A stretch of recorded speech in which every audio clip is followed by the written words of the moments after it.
El conflicto entre Estados Unidos e Irán ha vuelto a escalar y los mercados van a reaccionar este lunes sin duda. Bitcoin, que es un activo que cotiza 24 horas al día y 7 días a la semana, ya está marcando un poco la tendencia de la apertura de mañana. La tensión del estrecho de Hormuz podría disparar el precio del petróleo y podría hacer volver altos niveles de inflación. Y esto desde luego no es bueno para las inversiones con riesgo como puede ser la renta variable. Hoy te voy a explicar qué está pasando, por qué y sobre todo vamos a ver cómo esta guerra podría afectar a las diferentes clases de activos que forman nuestras carteras de inversión. Vamos a ello.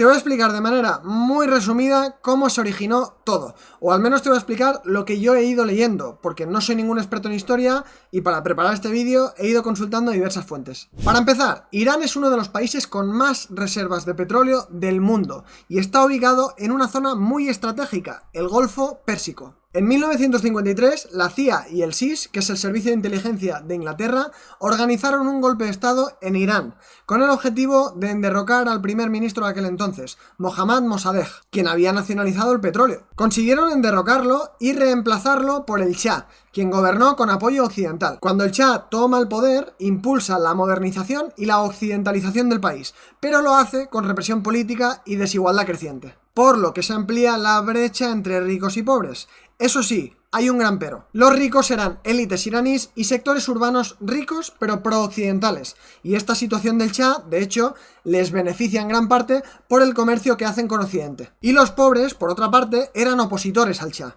Estaba el clero chiita, clases medias y bajas, estudiantes, intelectuales, comunistas y nacionalistas. Toda esta gente que te acabo de mencionar, los pobres, inician la revolución islámica y la culminan en 1979, cuando cae la monarquía del Shah y se establece la República Islámica liderada por el ayatolá Ruhollah Jomeini. Desde entonces, la República Islámica ha tenido dos líderes distintos. El primero, el que te acabo de mencionar, que falleció en 1989, y el segundo, Ali Khamenei, que es el actual líder de la República y tiene 86 años. Oye, pero ¿por qué hay tensión entre Irán y Estados Unidos? Pues por varios motivos. El primero es que el nuevo régimen de la República Islámica es antiamericano. De hecho, desde que se impuso, han considerado a Estados Unidos como el gran satán, símbolo de imperialismo y de corrupción occidental.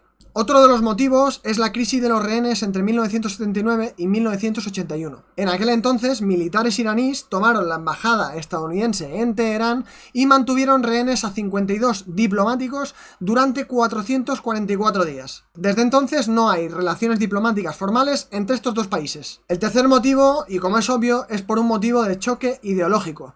Irán estableció una teocracia islámica revolucionaria y antioccidental, y Estados Unidos, por su parte, promovía una democracia liberal. Vale, ahora sabemos más o menos los orígenes históricos del conflicto. Ahora venimos un poco más al presente. En 2015, Irán firma el JCPOA, un acuerdo nuclear entre Irán y el grupo P5+1, que son Estados Unidos, Reino Unido, Francia, Rusia, China y Alemania. El objetivo de este acuerdo era, por un lado, limitar el programa nuclear iraní. ¿A cambio de qué? A cambio del levantamiento de sanciones económicas que tenía vigentes Irán. Básicamente, a cambio de que Irán volviera a tener acceso a los mercados globales, a la exportación de petróleo y a miles de millones de activos congelados, ellos no podían enriquecer el uranio a más del 3,67%. Para que os hagáis una idea, si un país quiere fabricar armas nucleares, necesita un enriquecimiento del uranio del 90%. Como no es mi campo, he tenido que buscar qué era enriquecer uranio. Imagínate un cuenco con 100 gramos de avena y una pasa. Este cuenco es como el uranio natural.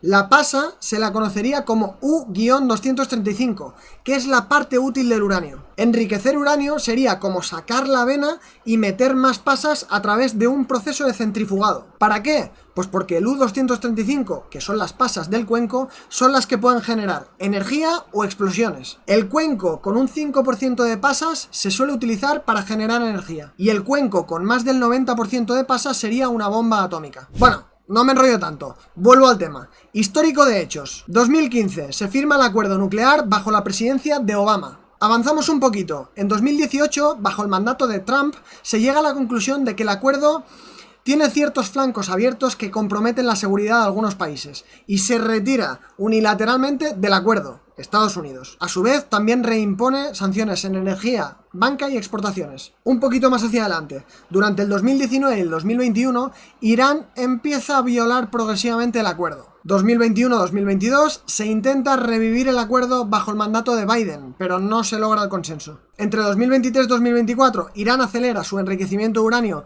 y se estanca aún más la diplomacia, y en 2025 Irán alcanza el 60% de pureza, casi nivel militar, y ya nos vamos a la operación Rising Lion de Israel. Netanyahu ataca a las instalaciones nucleares de Natanz, eliminando oficiales iraníes clave, así como la infraestructura crítica. Irán responde con ataques a Israel y además amenaza con atacar bases estadounidenses y con cerrar el estrecho de Hormuz. Por el estrecho de Hormuz pasa el 30% del petróleo mundial. Si cierran el estrecho, cae la oferta, la demanda de petróleo se mantiene y ya os podéis imaginar qué pasa con el precio. Y el pasado 21 de junio Estados Unidos lanza la operación Martillo de Medianoche, bombardeando en coordinación con Israel las instalaciones nucleares de Fordov, Natanz y Isfahán. Y aquí estamos ahora, esperando a que abran los mercados para ver el impacto real de todo esto, aunque ya se puede entrever un poco porque Bitcoin este fin de semana ha caído más de un 6%. ¿Cómo creo yo que va a afectar esto a nuestras inversiones?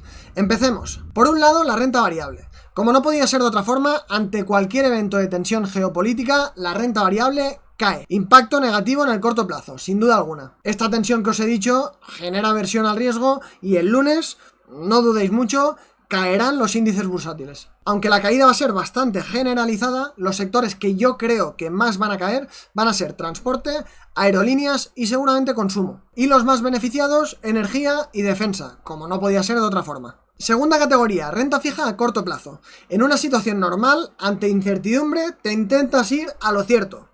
O vendes o te vas a la renta fija de corto plazo. Si hay demanda, lo que va a pasar es que va a bajar la rentabilidad y va a subir el precio. Y para los tenedores de renta fija a corto plazo, esto siempre es positivo. Subirá el precio de vuestro valor liquidativo y por tanto va a subir vuestro fondo. Tercer grupo, renta fija a medio plazo.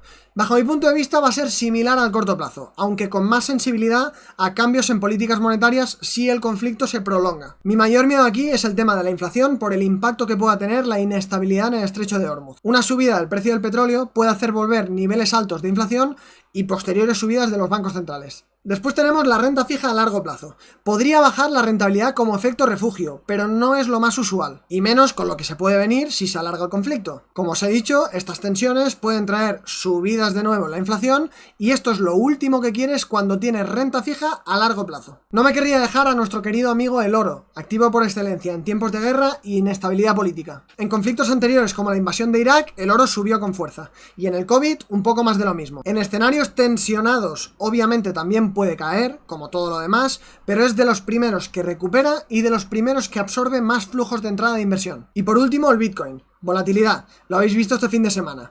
A ver cómo reacciona con la apertura de los mercados, pero para mí, yo creo que se va a convertir en un activo similar al oro. Al final tiene características naturales que le hacen atractivo a la inversión, como es la escasez y la seguridad. Y ya lo veis, las guerras no solo se libran con armas, también se libran en los mercados. Y además es clave entender cómo se pueden comportar los activos delante de estas situaciones para entender también que en la mayoría de casos la diversificación te aporta. Lo único que os puedo decir es que no juguéis a adivinar el mercado. Si os ha cogido dentro, podéis aprovechar para realizar aportaciones adicionales con las caídas o incluso, oye, pues para quitarle riesgo a la cartera si veis que os está afectando mucho a nivel de cabeza, a nivel psicológico. Y si este conflicto te ha cogido fuera de los mercados, aprovecha, porque van a venir caídas interesantes y tampoco creo, y este sí que es mi punto de vista, que vaya a ser un conflicto que detone la Tercera Guerra Mundial.